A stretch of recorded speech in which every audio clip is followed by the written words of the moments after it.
lover ng buhay ko, si Chito! Kumusta, Parvin?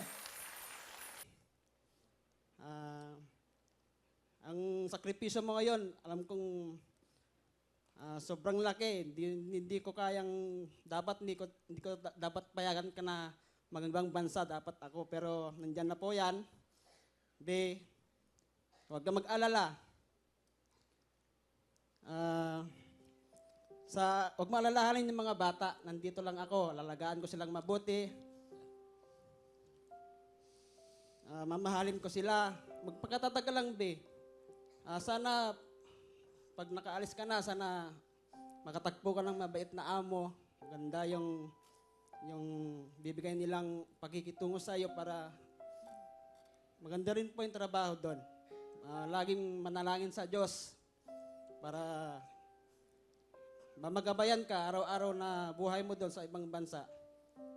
Mahal na mahal ka namin ng anak mo. I love you, B. Para sa inyo tong gagawin ko. Lagi kayo mag-iingat dito. Pagdasal nyo lang maging okay ako sa pag-alis ko ngayong darating na bago magpasko.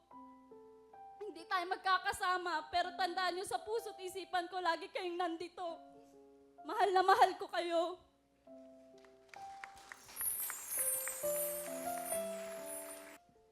Si Kuya CJ, yung panganay kong anak, 10 years old, at ang bunso si Siren. Kamusta kayo? Kumusta po, Kuya Will? Okay, ikaw ba si ano? Ikaw ba si CJ? Opo. Sige. Sana huwag ka nang umalis. Mamimiss ka ba namin?